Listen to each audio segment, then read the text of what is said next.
মোতাহের হোসেন চৌধুরীর লাইব্রেরি প্রবন্ধটি তোমাদের জন্য কেবল একটি পাঠ্য বিষয় নয়, বরং এটি জীবনকে মার্জিত ও সুন্দর করার একটি নির্দেশিকা।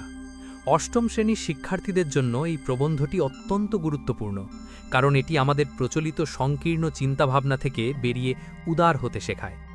চলো আমরা এই প্রবন্ধটি একটি দীর্ঘ এবং বিস্তারিত আলোচনার মাধ্যমে একবারে মনের ভেতরে গেঁথে নিই।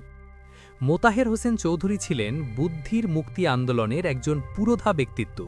তার এই প্রবন্ধে তিনি লাইব্রেরিকে কেবল বই রাখার ঘর হিসেবে দেখেননি, বরং একে দেখেছেন মানুষের সংস্কৃতি ও সভ্যতা বিকাশের প্রধান তীর্থস্থান হিসেবে।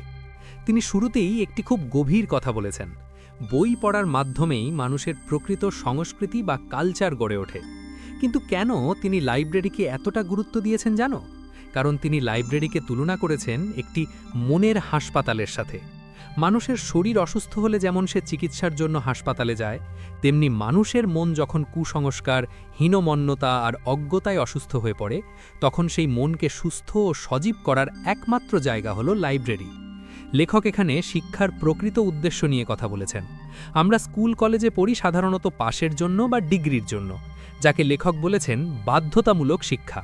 কিন্তু লাইব্রেরিতে মানুষ যায় নিজের খুশিতে, নিজের আগ্রহে। এই যে নিজের রুচি অনুযায়ী বেছে নিয়ে পড়ার স্বাধীনতা, এটাই মানুষকে সত্যিকারের জ্ঞান দেয়। লেখক ৩ ধরনের লাইব্রেরির কথা বলেছেন: ব্যক্তিগত, পারিবারিক ও সাধারণ লাইব্রেরি। ব্যক্তিগত লাইব্রেরি হল একজনের নিজস্ব সত্তার প্রতিফলন, সেখানে তার নিজস্ব রুচি আর শখের বই থাকে। পারিবারিক লাইব্রেরি হল পরিবারের সবার রুচির এক মিলন কেন্দ্র, যা একটি পরিবারের সদস্যদের মধ্যে মার্জিত রুচি গড়ে তোলে। আর সাধারণ লাইব্রেরি বা পাবলিক লাইব্রেরি হল সবার জন্য উন্মুক্ত জ্ঞানের এক বিশাল ভাণ্ডার, যেখানে সমাজের সব স্তরের মানুষ এসে নিজের আত্মাকে সমৃদ্ধ করতে পারে।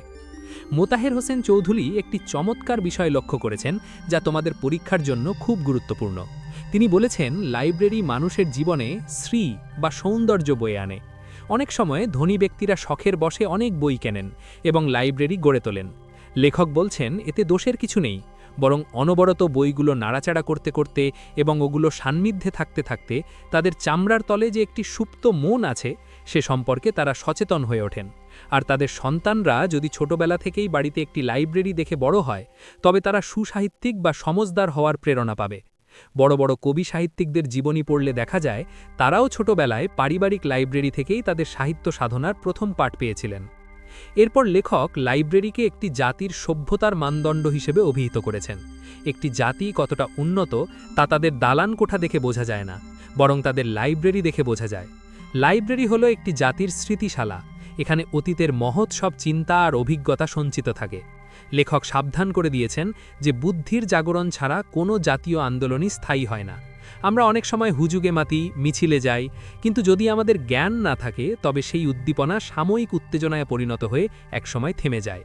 এই হুজুগপ্রিয়তাকে জ্ঞানে রূপান্তর করার জন্য দরকার নিয়মিত লাইব্রেরিতে যাওয়া। প্রবন্ধের শেষের দিকে লেখক আমাদের এক কঠোর সত্যের মুখোমুখি করেছেন। তিনি বলছেন, মানুষ হিসেবে আমাদের জীবন গঙ্গা যমুনার মতো দুটি ধারায় চলে। এক ধারার কাজ হলো কেবল বেঁচে থাকা বা আত্মরক্ষা করা, যেমন খাওয়া দাওয়া, চাকরি বাকরি আর মামলা ফ্যাসাদ। অন্য ধারাটি হল আত্মপ্রকাশ বা পরার্থ বৃদ্ধি, অর্থাৎ সাহিত্য, শিল্প আর ধর্মের চর্চা। যে জাতি কেবল প্রথম দিকটি নিয়েই ব্যস্ত থাকে, তারা কোনোদিন উঁচু জীবনের অধিকারী হতে পারে না। প্রকৃত মানুষ হয়ে উঠতে হলে দ্বিতীয় ধারাটি, অর্থাৎ মনের চর্চা করতে হবে।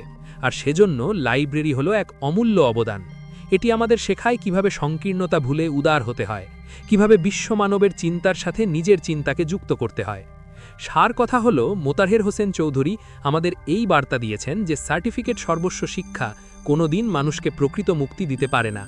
মুক্তি আসে নিজের মনকে প্রসারিত করার মাধ্যমে, যা কেবল লাইব্রেরির অবারিত বইয়ের জগতেই সম্ভব। লাইব্রেরি হলো জ্ঞানের সমবায় ভাণ্ডার, যেখানে মানুষ নিজেকে চেনার সুযোগ পায়।